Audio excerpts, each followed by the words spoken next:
है ना।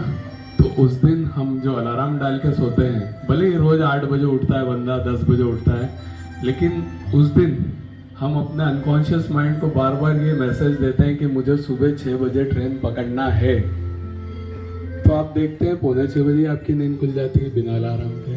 हुआ ऐसा कई लोगों के साथ हुआ, ठीक है। तो कैसे, मतलब सोने पर भी हमारा माइंड काम करता है, सोते हैं तब भी माइंड काम करता है। यही जो अनकॉन्शियस माइंड है, इसमें हमने ऐसी कई बायोक्लॉक सेट कर दी है जो हमारे लिए काफ़ी घातक हो रही है ना। जैसा कि हम हमारे अनकॉन्शियस माइंड को बार बार ये मैसेज देते हैं कि अरे 60-70 की उम्र हो जाए बहुत है, बोलते हैं ना ऐसे, है ना।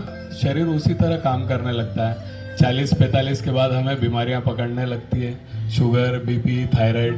क्यों? क्योंकि आपने आपकी बॉडी को, ब्रेन को बार बार ये मैसेज दे दिया कि 60-70 जिलू तो बहुत है, तो बस बॉडी होने लग जाती है, आप बीमार होना चालू हो जाते हैं। और जैसा आपने सोचा है, भगवान भी सोचता है कि ये 60-70 मांग रहा है तो इसको 50 पे ऊपर ले लो। होता है ना, जितना मांगते हैं उतना मिलता नहीं है। तो जब अपन ने सोचा ही नहीं कि अपन एक अच्छी लाइफ जिए, भगवान ने तो 150 साल अच्छे से चलने वाला शरीर दिया है। आप पुराने इतिहास उठा के देखें, आज भी मैं बात करूं तो हुंजा वैली करके एक ऐसी जगह है जहां पर लोग 120-130 साल तो बहुत आसानी से जीते हैं। आप गूगल पे देख सकते हैं। क्यों? क्योंकि वहाँ का प्राकृतिक इन्वायरमेंट ऐसा है, वहाँ के पानी वगैरह में सब में इतने ऑक्सीडेंट है कि वहाँ की लाइफ आज भी, वहाँ 5-5 पीढ़ियाँ एक साथ एक परिवार में रहती हैं। तो हमने अपने अवचेतन माइंड को बार बार ये मैसेज दे दे के उसको पंगु बना दिया है कि बस सोच लिया कि 60-70 में हो जाए तो बहुत है, इसलिए हम बीमार होने लगते हैं। तो हम हमारी बायोक्लॉक को कुछ सेट करें। अगर मैं आप यहाँ लोगों से, जितने लोग हैं उनसे पूछूं कि क्या कभी आपने सोचा है, किसी ने सोचा है कि मुझे 100 साल जीना और अच्छे से जीना है? क्या किसी ने टारगेट लिया है, लक्ष्य लिया है? बहुत बढ़िया, एक बार अंकल के लिए जोरदार तालियां, आप लोगों के लिए भी तालियां। देखिए, जब तक हम सोचेंगे नहीं, जैसे आज इनने, अंकल ने सोचा है कि मुझे 100 साल अच्छे से जीना है, स्वस्थ जीना है और 100 साल की लाइफ तो कम से कम चाहिए, तो अंकल 6 बजे नहा धो के उठ के आ रहे हैं। क्यों? क्योंकि इनका विजन, इनका वाई क्लियर है। जब भी अपन लाइफ में कोई टारगेट लेते हैं, कोई लक्ष्य लेते हैं, तो जाके उसकी प्लानिंग बनती है। लेकिन अपना कोई टारगेट ही नहीं, लक्ष्य नहीं है लाइफ के प्रति, तो कहाँ से प्लानिंग बनेगी? मुझे करोड़पति बनना है, मैंने सोचा, मैंने लक्ष्य लिया कि मुझे करोड़पति बनना है, तो अब क्या होगा? मेरे अंदर प्लानिंग बनना चालू होगी तो जिससे मैं करोड़पति बन पाऊँ, राइट है। ऐसा क्या बिजनेस करूँ, किस तरह करूँ, क्या छोटी छोटी स्टेप्स लूँ, राइट है। उसी तरह जब हम इसमें सोचेंगे कि मुझे 100 साल एक अच्छी लाइफ जीना है, इस शरीर को 100 साल स्वस्थ रखना है, तो ऑटोमेटिक प्लानिंग बनेगी।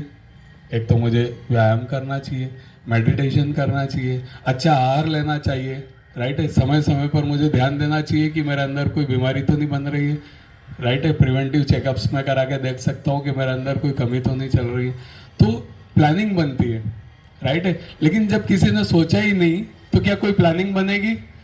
आदमी इतना व्यस्त है कि वो सोच ही नहीं रहा है इस बारे में। आप सोचिए, आज इंडिया की एवरेज लाइफ 62 पर आ गई है।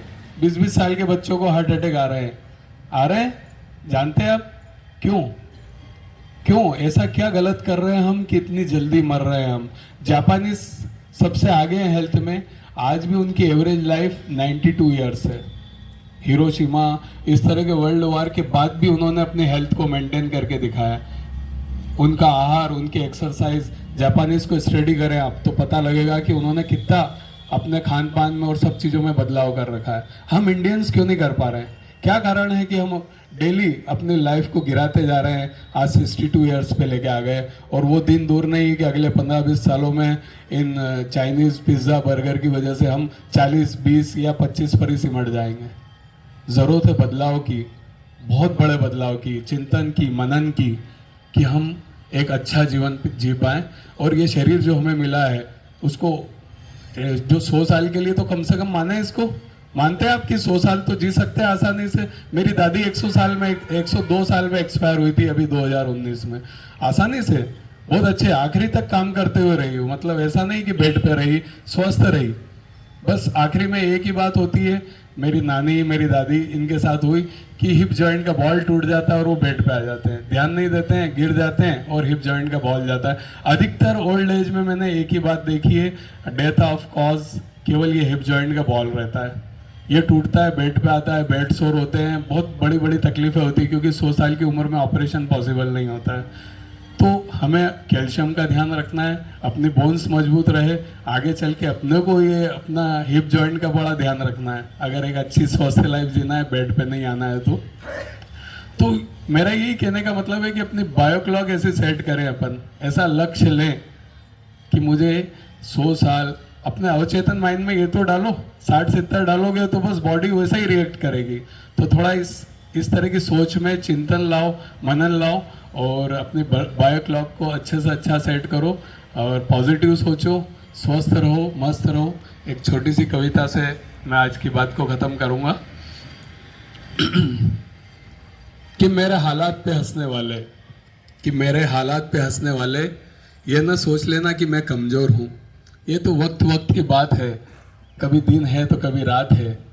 अंधेरे को चिरती हुई उजाले की किरण मुझे साफ दिखाई दे रही है, जो धीरे से मुस्कुराते हुए मुझसे कह रही है कि हिम्मत न हारना, मैं आ रही हूँ, बस थोड़ा सा तुझे आजमा रही हूँ। रास्ता कितना भी कठिन हो, सच्चाई का साथ मत छोड़ना। तूफान कितने भी आ जाएं, कभी हिम्मत मत न हारना। कि मेरे हालात पे हंसने वाले, ये मत सोच लेना कि मैं कमज़ोर हूँ। Thank you.